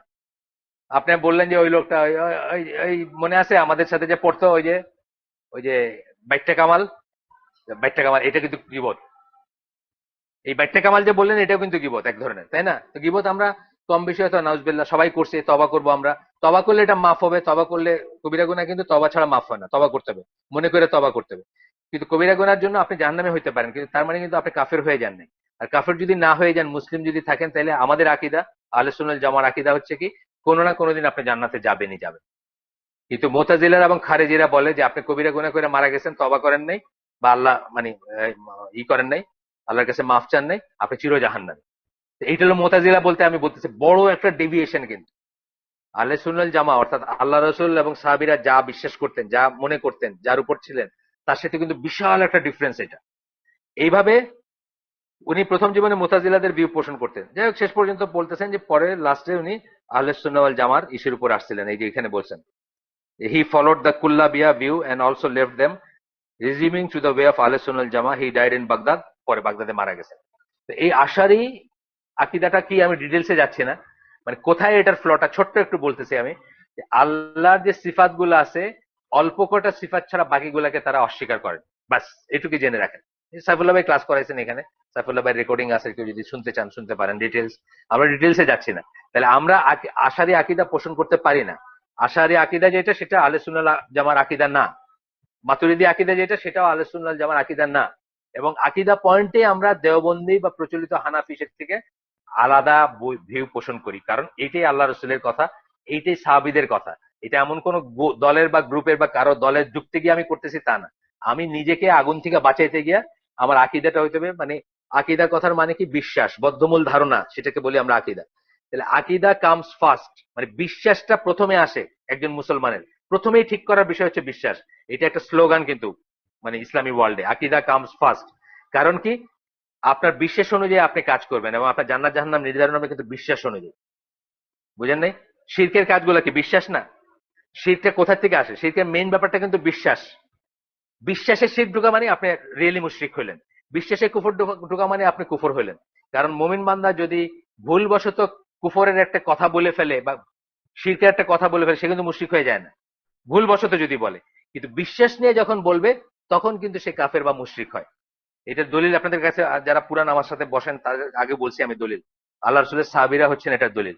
আল্লাহ রসুলের সাহাবীরা আল্লাহ রসুলকে বলছিলেন যে, ইয়া রাসূলুল্লাহ, কাফেরদের, আমরা যখন কাফের ছিলাম, বা আমরা যখন জাহেলি যুগে, আমাদের একটা গাছ ছিল যেখানে আমরা অস্ত্র ঝুলাই রাখলে আমরা মনে করতাম যে আমাদের সৌভাগ্য আসে। তো আপনি আমাদের জন্য একটা গাছ ঠিক করে দেন এখন আর কি, আমরা তো এখন মুসলমান হয়েছি, আমাদের জন্য একটা গাছ ঠিক করে দেন যে এখানে অস্ত্র ঝুলাই রাখলে আমাদের মানে সৌভাগ্য আসবে আর কি। তো আল্লাহ রসুল তাদেরকে বলছিলেন যে তোমরা তো মুসার উম্মতের মতো করতেছো। মুসার উম্মতরা মুসাকে বলছিল যে আমাদের জন্য একটা মূর্তি ঠিক করে দিন, যেটারে আমরা দেখে দেখে একটু উপাসনা বা ইবাদত করতে পারবো। এটা বলছিলেন ঠিকই, কিন্তু আল্লাহ রসুল কিন্তু সাহাবীদেরকে বলেন নাই যে তোমরা কাফের হয়ে গেছো। সাহাবীদেরকে বলেন নাই যে তোমরা আবার ইমান, মানে আবার ইমানের স্টেটমেন্ট, আবার সাদা উচ্চারণ করো, এটা বলেন নাই। কেন? তারা এটা ভুলবশত বলছিলেন। এটা মোহাম্মদ বিন আব্দুল্লাহ ওয়াহাবের লেখা আছে একটা এটার উপরে, যে মোমেন বান্দা ভুলবশত যদি কোনো কুফরের কথা বলে ফেলে, বা মিন না করে যদি বলে, সে কাফের হয়ে যায় না, সে অবিশ্বাসী হয়ে যায় না। বুঝছেন তো কথাটা? তার মানে আকিদা এই জন্য ইম্পর্টেন্ট, যে আকিদা হচ্ছে আপনার বিশ্বাস, বিশ্বাস অনুযায়ী আপনি কাজ করবেন। সফটওয়্যার বলে না কম্পিউটারে, আমি আমি আমার লেখালেখিতে আমি বলি যে কম্পিউটারের সফটওয়্যার মানুষের আকিদা একই রকমের জিনিস। এই সফটওয়্যারটা ধরেন এক্সেল এখানে নাই, আপনার শুধু ওয়ার্ড আছে, আপনার 2x2 যতবারই দিবেন কোনোদিন 4 বাইরে আসবে না। আসবে? 2x2 ইকুয়াল দিলে কিছুই হবে না, ওটা এনে বসে থাকবে ওয়ার্ড।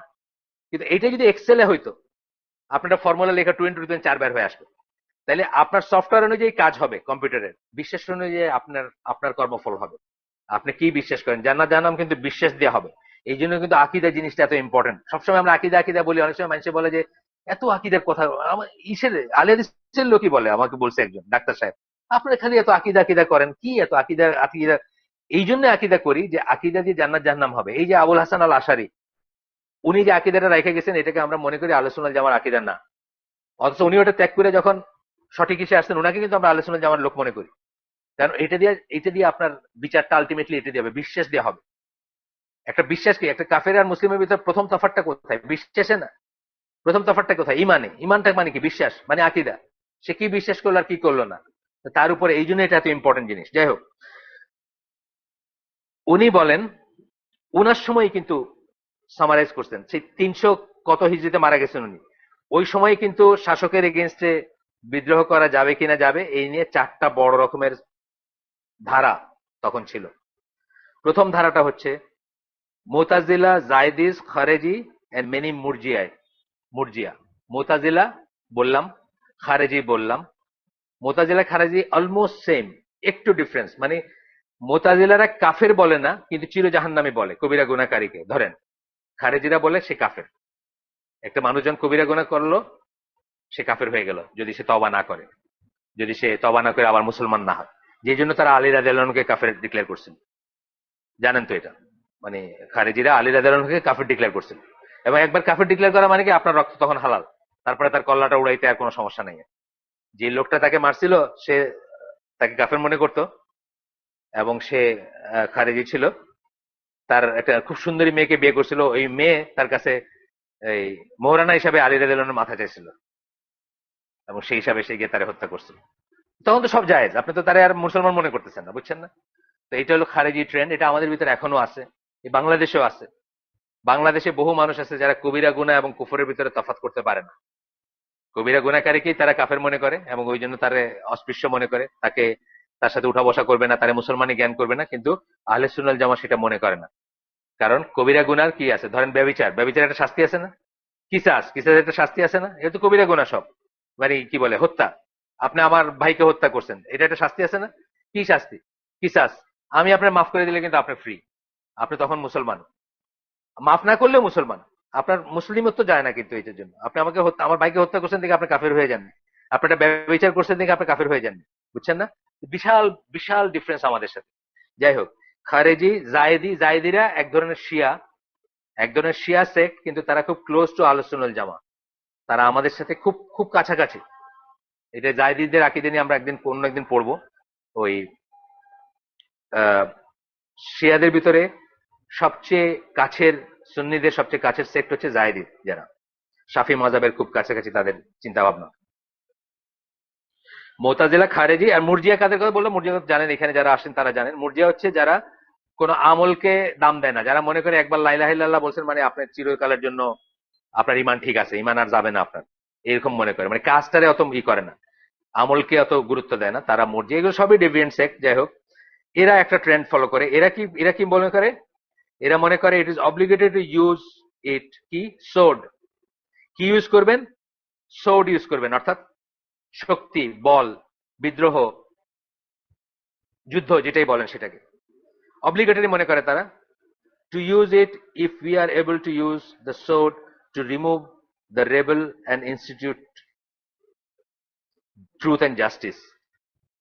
আল্লাহর বিরোধিতা যে করে, যে পায়াস না, যে পরেশগার না, এই রুলারকে সরাইয়া জাস্টিস এস্টাবলিশ করাটা, তাকে তাকে তাকে তার এগেন্সে যুদ্ধ করাটা অব্লিগেটরি মনে করে কারা? খারেজি, মুতাজিলা, মুরজিয়া এবং জায়েদিরা মনে করে। আমরা কিন্তু এই সেক্ট না। আমরা কারা? আমরা আহলে সুন্নাত ওয়াল জামা। আহলে সুন্নাত ওয়াল জামা কোনো দলের নাম না। যারা আল্লাহ রসুল এবং সাহাবীদের পথের উপর আছেন তারাই আহলে সুন্নাত ওয়াল জামা। তবে সবাই বলে, বলাম না। বলা আর হওয়াটা দুটো ডিফারেন্ট জিনিস। আমাদের এখানে হাইকোর্টের মাজারেও দেখবেন আহলে সুন্নাত ওয়াল জামা বলতেছে।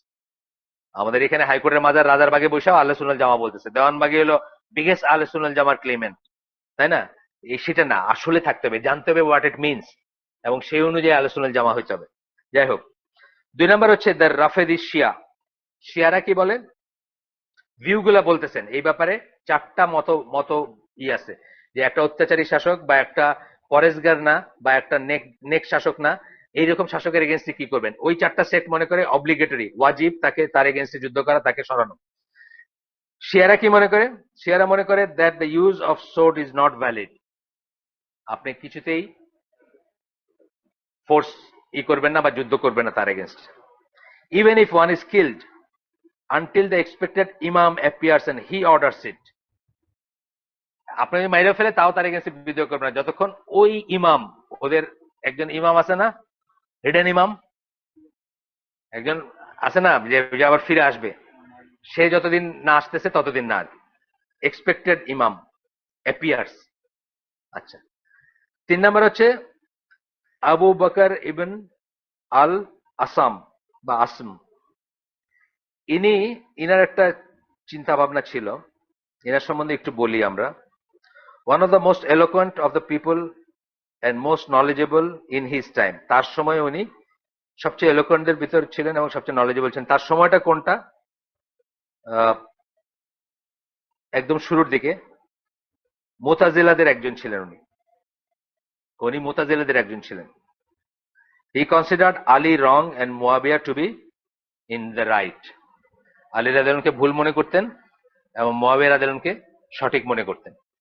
এটা নিয়ে আমরা বিতর্কে যাব না, কারণ মুয়াবিয়া রাদিয়াল্লাহু অনেক বড় শ্রেণীর সাহাবীরা সঠিক মনে করছেন। একজনের নাম বলতে পারবেন? খুব বড়, মানে খুব বড় সাহাবী, সবচেয়ে সাপোর্টারদের ভিতরে একজনের নাম? হ্যাঁ হ্যাঁ হ্যাঁ, কারেক্ট। আমর বিন আল-আস। আমর বিন আল-আস কিন্তু অনেক বড় মাপের সাহাবী। ওমর রাদিয়াল্লাহুর আন্ডারে মিশরের গভর্নর ছিলেন এবং মিশর কনকার করছিলেন, অনেক বড় মাপের সাহাবী। উনি কিন্তু মুয়াবিয়া রাদিয়াল্লাহুকে কারেক্ট মনে করতেন। সুতরাং আমরা সেই সমালোচনায় যাব না। এবং আব্দুল্লাহ বিন ওমরের কথা বললাম, উনি কিন্তু এই দুজনের কারো কাছে বায়াত নেন নাই। তার মানে কি একজনকে উনি আনকোয়েশ্চেনেবল আমির মনে করেন নাই, এটাও কিন্তু বোঝার ব্যাপার আছে। এই জন্য আমরা এই বিতর্কে যাই না। আমরা কিন্তু মুয়াবিয়া রাদিয়াল্লাহুকে পচায় দিয়া ওই শিয়া মতবাদ যেমন করি না, আবার উল্টাটাও করি না। আমরা মানে আলী রাদিয়াল্লাহুকে আমরা করি না, ডিমিন করি না, কিন্তু at the same time Muawiya রাদিয়াল্লাহুকে পচায় দিয়া শিয়ারা যেসব বলে সেগুলো আমরা বলি না, কারণ উনিও প্রথম শ্রেণীর সাহাবী ছিলেন, ওনার পক্ষেও প্রথম শ্রেণীর সাহাবীরা ছিলেন। শুধু তাই না, উনি কোরআনের স্ক্রাইব ছিলেন, কোরআন লিখতেন রাসূল সাল্লাল্লাহু আলাইহি ওয়াসাল্লামের কাছ থেকে, এবং উনি রাসূল সাল্লাল্লাহু আলাইহি ওয়াসাল্লামের নিকটাত্মীয় ছিলেন, শালা ছিলেন। ওনার রাসূলের একজন ওয়াইফ তো তার বোন। আরো অনেক অনেক আছে তার, তার সম্বন্ধে আল্লাহ রাসূল আলাদা করে দোয়া করে গেছিলেন। অনেক আরো ব্যাপার আছে, যাই হোক। তো ইনি মনে করতেন, আসম যিনি, উনি মনে করতেন, এন্ড দোজ হু এগ্রি, তার ফলোয়াররা কি মনে করতেন? They should revolt and use the sword with him and remove the rebels and tyrants. উনি মনে করতেন বিদ্রোহ করা উচিত এবং তরবারি ব্যবহার করা উচিত। আচ্ছা, 4 নম্বর হচ্ছে আদার্স। এইখানে দেখবো যে এইটা হচ্ছে আহলে সুন্নাহ ওয়াল জামার মত। 4 নম্বর যেটা আমরা পড়বো এখন। Others say that the use of sword is void even if men are being killed and whether or not the imam is just or not just. মানুষ হত্যা করেও যদি রুলার হাজ্জাজ বিন ইউসুফ যেটা করছিল, তবুও আপনি তরবারি ধারণ করবেন না। সে জাস্ট না আনজাস্ট, তা ইরেসপেক্টিভ অফ দ্যাট। এখানে কাফেরের কথা আসতেছে না, এখানে জাস্ট আনজাস্ট আসতেছে, মানে সুবিচারক, অবিচারক, অত্যাচারী আর পায়াস বা না পায়াস না, পরেশগার বা পরেশগার না, এই কথাগুলোর ভিতরে আসতেছে। We are not to remove him even, তা সত্ত্বেও তাকে আমরা সরাবো না। ইফ হি ইজ ইম্পায়াস, তাকে আমরা সরাবো না। They reject the ideas of rebelling against the ruler and are not of the opinion at all. This is the view of the Ahlus Sunnah wal Jamaa and Ahlul Hadith. এটা হচ্ছে আহলে সুন্নাহ ওয়াল জামা এবং আহলুল হাদিসের ভিউ। এই জন্যই আমরা বুঝি না, আমি নিজে বুঝি নাই। একটা সময় পর্যন্ত আমি সৌদি আলেমদের এগেইনস্টে খুব কঠিন একটা স্ট্যান্ড ছিল আমার ভিতরে, নিজের ভিতরে, যে এরা এখানে বসে এগুলো কি করে, এরা কেন প্রোটেস্ট করে না, এরা কেন রুলারের সরায় না, এরা কেন রুলারের এগেইনস্টে বিদ্রোহ করে না। আনলেস আমি এই জ্ঞানগুলো আমার ভিতরে যখন আসছে, তখন আমি বুঝছি যে হ্যাঁ, দে হ্যাভ দেয়ার পয়েন্টস। এখনো বহু মানুষের অভিযোগ কিন্তু এটা। আমার ওই গাজীপুরে একটা হালাকায় জিজ্ঞেস করতেছে, কিং আব্দুল্লাহ ওবামারে সোনার পড়াইছে না, কাফের হয়ে গেছে না সে? আমি বললাম যে আমি তো কিং আব্দুল্লাহর ফলোয়ার না, কিং আব্দুল্লাহ তো আমার স্কলার না, উনি আমার আলেম না। আমার আলেম হচ্ছেন সৌদি আরবের আলেম যারা, তারা কিং আব্দুল্লাহকে টলারেট করেন, এই সমস্ত কারণে টলারেট করেন। এই যে আমি পড়ে যেতেছি যেগুলো, তারা ফিক গুলা ভালো করে জানেন, তারা মাসলাত ভালো করে জানেন, সব জানেন, তারা জেনে তারা ইসলামিক্যালি তাকে টলারেট করেন। এবং আমি তখন উদাহরণ দিচ্ছি যে যেভাবে খলিফা আল মামুনকে আহমদ বিন হাম্বল টলারেট করছিলেন, যেভাবে এটা অবশ্য আমি এটা রেফারেন্স দেওয়া ঠিক হবে কিনা জানি না, কারণ উনি শুদ্ধ কিনা সেটা আরেকটা ব্যাপার। যেভাবে বাদশাহ আকবরকে মুজাদ্দেদ আল ফেসানি টলারেট করছিলেন। টলারেট মানে কি, তার জায়গাটা নিতে চান নাই, তাকে তার কুর্সির থেকে তারা ডিপোজ করতে চান নাই। শুধু তাকে ক্যারেক্ট করতে চাইছিলেন যে তুমি যা বলতেছো এটা ঠিক না, এটা শুধরায় ফেলো। আহমদ বিন হাম্বলও খলিফা আল মামুনকে সেটাই বলছিলেন যে তুমি এটা বলতেছো এটা ঠিক না, এটা কুফর বা এটা না। কিন্তু তার গদিটা নিয়ে নিতে চান নাই বা গদির থেকে তারা সরাইতে চান না। একইভাবে সৌদি আরবের যেসব আলেম যারা আছেন তারা এই জিনিসগুলো সম্বন্ধে তাদের সুস্পষ্ট জ্ঞান থাকাতে তারা তাদেরকে টলারেট করেন। টলারেট করা মানে কিন্তু তাকে ওই যে বললাম ওই ওই শ্রেণী না যে তাকে সাপোর্ট করতেছেন, না মোটেই না। তারা সমস্ত ভুলগুলো বোঝে। এবং তাদের কত আছে না, কতবার সরায় দেওয়া হয়েছে একটা কথার জন্য, কতবার জেল কাটছেন, এখনো কাটতেছেন, আছেন। ওই কাউস্ট ইউনিভার্সিটিটা যেটা হয়েছে যে একটা ইউনিভার্সিটি বানাইছে না যেটাতে কো এডুকেশন, ওটার এগেনস্টে প্রোটেস্ট করতে গিয়ে জেল কাটছেন স্কলাররা আছেন। এই যে কয়দিন আগে কি এই যে ইখওয়ানুল কি নাম এটা, এই যে মুরসি নিয়ে যা হইলো, এটার এগেনস্টে প্রোটেস্ট করতে গিয়ে জেল কাটছেন আছেন। সিরিয়াতে যা হচ্ছে তার এগেনস্টে তার ব্যাপারে কথা বলতে গিয়ে জেল কাটছেন আছেন। তারা ওইভাবেই দেখেন, তারা এই ফিক গুলা জানেন দেখে তারা এই লাস্ট এটা হচ্ছে আহলে সুন্নাত জামার ফিক, আমি যেটা বললাম এটা জানেন দেখে তারা এটা ফলো করে। আহমদ বিন হাম্বলও আহলে সুন্নাত জামার মানে হি ওয়াজ দা মানে আহলুল হাদিস কথাটা কিন্তু ওনার সময় থেকে শুরু হয়েছে, হাদিসের লোক কথাটা। যদিও আহলুল হাদিস কোনো সেক্ট না, আহলে সুন্নাত জামা আহলুল হাদিস সেম জিনিস। এই বাংলাদেশের মতো আহলুল হাদিস কিন্তু কোনো সেক্ট না ওখানে, মানে গ্লোবালি আহলুল হাদিস কোনো সেক্ট না। আহলুল হাদিস মানে যারা হাদিস মানে তারা। আপনি যখন বললেন যে আমি হাদিস মানি, হাদিসের আমার মত এবং হাদিস যদি আসে আমি হাদিসটাকে গ্রহণ করি, আমার মত চলে যাবে, আমার যুক্তি চলে যাবে, আপনি আলুল হাদিস। যেখানেই থাকেন আপনি, এটার নাম লেখানোর কিছু নেই। আপনি আলু সুন্নাল জামার লোক, আপনি আলুল হাদিস, সোজা কথা। তো যাই হোক, এখন কথা হচ্ছে যে এই ফিকটা তারা বোঝেন দেখেই কিন্তু তারা, আমরা অনেক সময় এটা খুব কমন একটা প্রশ্ন, এই সব আলেম হয়ে কোন লাভ, এরা তো গ্রিন জোন আলেম, এরা তো হলো সরকারি আলেম, এরা তো হচ্ছে ওই মাখন খাওয়া আলেম, অনেক রকমের আজে বাজে কথা। অথচ একজন এইখানে ওই দিন কি আসছিলেন ওনার নাম মোখলেস বিন আরশাদ বলছেন না, এই কথা মঞ্জুর আলী ভাই বলছেন আমাকে। মোর্শেদ ভাই উনি একভাবে বলছেন যে কোন একজনের উস্তাদের কথা বলতে, ও মোহসিন আল আব্বাদের কথা বলতে গিয়ে বলছেন যে ওনাকে যদি এক পাল্লায় রাখা হয়, বাংলাদেশের সব আলেমদের ইলমকে এক পাল্লায় রাখা হইলে ওটা সিল ভারী হবে। একজনের কথা বলছেন, মদিনা ইউনিভার্সিটির ছিলেন, প্রেসিডেন্ট ছিলেন। এখন মদিনার মসজিদ অনেক বয়স হয়ে গেছে, 89-10 বোধ হয়। মদিনার মসজিদে এখনো দাস করেন, ওনার ছেলে আবার মদিনা ইউনিভার্সিটির টিচার এখন, আব্দুর রাজাক আব্বাদ। তো ওনার কথা বলছেন, একই কথা মঞ্জুর এলাহি ভাই বলছেন। মানে যারা ওদেরকে দেখছেন, যারা ওদের কাছ থেকে জ্ঞান নিছেন, যারা ওদের পড়াশোনা করছেন, তারা বোঝেন যে ডিফারেন্সটা কোথায়। মঞ্জুর এলাহি ভাই একদিন ওই যখন উত্তরে থাকতাম আমাদের সাথে আসতেন যাইতেন, ওনার বাসায় নামাই দিতেছি, উনি একই কথা বলছেন যে বাংলাদেশের সব আলেমের ইলমকে একসাথে যদি করা হয়, তবু একজন সৌদি হায়াত কিবার যারা মানে বড় যারা আর কি, তাদের একজনের ইলমের সমান হবে না। এই কথাটা মিনিং কি আপনার পড়াশোনা করলে বুঝবেন। তা আমরা যেহেতু পড়াশোনা করি নাই আগে, আমি প্রচন্ড, আমার নিজের স্ট্যান্ডটা প্রচন্ড সৌদি আরব বিরোধী এবং সৌদি আলেম বিরোধী ছিল। আমি ইভেন লেখালেখি তো এটা আমার ওই যে সমকালীন অপ্রসঙ্গীয় বইটাতে এক জায়গায় আছে, একটা বই আছে হাউস অফ দ্য সৌদ, মানে একজন সৌদি ডিসিডেন্ট, সে লেখছে আর কি, সৈয়দ সৈয়দ কে আবুরিশ, ইংল্যান্ডে থাকে। সে লেখছে আর কি, সব খারাপ জিনিসগুলো দিয়ে লিখছে সৌদি আরবের মানে শাসকদের এগেন্সে, যেটা ট্রু, অনেকটুকুই ট্রু সেটা। কিন্তু তার মানে এটা না যে সৌদি আলেমরা আমাদের জন্য অস্পৃশ্য, তা না। শাসকরা এরকম থাকে, এরকম থাকবে, এইটাই বলা হচ্ছে এখানে, যে শাসকদের টলারেট করার ব্যাপারে ট্র্যাডিশনালি করে গেছেন। এই যে আমি উদাহরণ দিলাম, আব্দুল্লাহ ইবনে ওমরের উদাহরণ দিলাম, উনি হাজ্জাজ বিন ইউসুফের মতো কিলারকে মনে করছেন যে আমরা ডিজার্ভ করে দেখে আল্লাহ আমাদের উপর বসেছে, এইভাবে উনি চিন্তা করছেন এবং তার পিছনে নামাজ পড়ছেন, তার পিছনে তারে আমির মানছেন। মানে আমির মানা বলতে যা বোঝায়, আমির মানা মিনিং আছে না কতগুলা। আমির মানা মিনিং কি, হজের, তার আন্ডারে হজ করবেন, তার আন্ডারে জিহাদ করবেন, তার আন্ডারে নামাজ পড়বেন, এগুলো হচ্ছে আমির মানার আলামত আর কি, বুঝছেন না। তাকে এই করে আপনি সেই সব পড়ছেন, সব পড়ছেন। আসেন, তাবারির একটা কথা আমরা পড়বো এখন। The early scholars deferred over the ordering of the good. Ordering of the good কথাটা হোল্ডিং সোর্ডের জায়গায় ব্যবহার হইতো আগে। অর্ডারিং অফ দ্য গুড মানে তরবারি ধরার পরিবর্তে এই কথাটা ব্যবহৃত হইতো। এই কথাটা এখানে ফুটনোটে লিখে দিচ্ছেন। তো উনি বলছেন, one group Sage it is obligatory under all circumstances. এই যে একটু আগে আমরা যা পড়লাম, এটাই তাবারি আবার বলতেছেন। তাবারি কি 200 বছর পরে, রাফলি রাসূল সাল্লাল্লাহু আলাইহি ওয়াসাল্লামের 200 বছর পরের সময়টাতে উনি ছিলেন। তো উনি বলতেছেন যে একটা গ্রুপ বলে যে সকল অবস্থায় অস্ত্র ধরতে হবে যদি সে পরেশগার না হয়। Another group says that it is obligatory to remove the evil with the condition that the one repelling the evil does not meet with harm or he will not be killed, so forth. তো বলতেছেন যে আরেক group বলে যে এটা obligatory সরানোটা, কিন্তু provided তোমার কোনো ক্ষতি না হয়, অর্থাৎ তুমি মরে যাবে না ওটা করতে গিয়ে, অর্থাৎ তোমার ক্ষমতা আছে। তুমি এটা করতে গিয়ে তুমি মরে গেলে আরো বিগার ফিতনা হলো, সেটা সেটা না। তোমার ক্ষমতা আছে, তুমি সরায় দাও তারে। আচ্ছা, আরেক গ্রুপ বলে others say that he should repel it by his heart. আরেক গ্রুপ বলে শুধু মনে ঘৃণা করতে হবে। Then he stated the correct view is to take into consideration the stated conditions.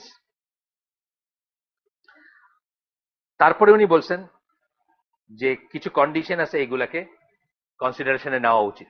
একটা জিনিস আপনাদেরকে বলে রাখি, আজকে হয়তো এই পর্যন্ত আমরা যাব না, এইটার ব্যাপারে আহলে সুন্নাত ওয়াল জামার যে স্ট্যান্ডটা, এটা ফর্ম করতে সময় লাগছে। এই বিভেদটা কিন্তু প্রথম জেনারেশন গুলাতে ছিল, যে জন্য বললাম যে সাহাবী কিন্তু দুই পক্ষে ছিলেন। কিন্তু পরবর্তীতে এটা একটা শেপ নিছে, দলিল প্রমাণ সব দিয়া এখন মনে করে যে আসলে বিদ্রোহ করা যাবে না এক্সেপ্ট কুফর বাওয়া। যত যত এম্পায়ার্স হোক, আপনার সম্পদ, এই হাদিসগুলা, কোরআনের আয়াতগুলা সব কম্পাইল করে এখন কিন্তু এটাতে আসছে। এটা কিন্তু পরবর্তী সময়েরই, প্রথম 100, 150, 200 বছরে কিন্তু অনেক রক্তপাত হয়েছে, অনেক কনফিউশন ছিল এই জিনিসটা নিয়ে, কিন্তু আস্তে আস্তে আস্তে তার একটা জায়গায় গিয়ে পৌঁছেছেন। আর কন্ডিশন গুলা কি, এই অপিনিয়ন এসে বলতেছেন দ্য গ্রুপ। আচ্ছা, ও এই এই এই কথাগুলো বলতেছেন যে দুটা ভাগে ভাগ করা যায়। এখন বলতেছেন একটা হচ্ছে দ্য প্রভিশন, মানে নিষেধাজ্ঞা of rebelling against oppressive and empires ruler. যে রুলারটা যে রুলারটা অপ্রেসিভ মানে অত্যাচারী এবং ইম্পায়াস যে পরেশগার না, তার এগেনস্টে বিদ্রোহ করার ব্যাপারে নিষেধাজ্ঞা। আর একটা হচ্ছে পারমিসিবিলিটি, আরেক গ্রুপ মনে করেন পারমিসিবল। এই দুই গ্রুপে ভাগ করা যায়। সবকিছুর কথা শেষ করে বলতেছেন। এবং আহলে সুন্নাত ওয়াল জামা কোনটা, যারা মনে করে এটা জায়েজ না, যেটা ঠিক না, রেবেল করা ঠিক না, সেটা মনে করে। আসবো আমরা পরে, আরো আরো ডিটেলস পড়বো। তখন বলতেছেন below is an explanation of this two views with their evidence and discussion. এখন আমরা যাব এগুলার দলিলে, আজকে আর যাব না, আজকে এখানে শেষ করে দিব। যখন দলিলে যাব তখন দেখব যে আমরা আসলে এগুলো কোনোদিন শিখি নাই, দেখে আমরা যেমন শাসককে গালি দেওয়া, ধরেন ফর এক্সাম্পল, আমরা তো দিচ্ছি, ট্র্যাডিশনালি গালি দিচ্ছি, অনেক কিছু বলছি শাসককে, বা মুসলিম শাসককে হইবেন, ধরেন শেখ মুজিবুর রহমান, কথার কথা, জিয়াউর রহমান, এরশাদ, তারপরে এর নাম কি, ফখরুদ্দিন আহমেদ। টেকনিক্যালি কিন্তু এরা সব মুসলিম শাসক, টেকনিক্যালি মুসলিম শাসক। এরা নামাজ পড়তো, এরা মসজিদে যাইতো, এরা জামাতের নামাজ বাধা দেয় নাই, ঠিক না? আচ্ছা, তাহলে মুসলিম যখন মেনে নিলেন, তখন এই কোন ক্যাটাগরিতে আসবে, অত্যাচারী অথবা পায়াস না, পরেশগার না। কিন্তু অত্যাচারী পায়াস না বলে কিন্তু তার এগেন্সে বিদ্রোহ করতে পারবেন না, এই মাত্র আমরা দেখলাম। আমরা ইনশাল্লাহ এটা নিয়ে আরো পড়াশোনা করব, আরো দেখবো, সামনের দিন দেখবো। সুবহানাকা আল্লাহুম্মা বিহামদিকা আশহাদু আল্লা ইলাহা ইল্লা আনতা আস্তাগফিরুকা ওয়া আতুবু ইলাইক। ট্রান্সপোর্ট আছে শামিম? শামিম নাই এখানে? জিজ্ঞেস করেন তো, আছে? আজকে নাই, ফেল করছে?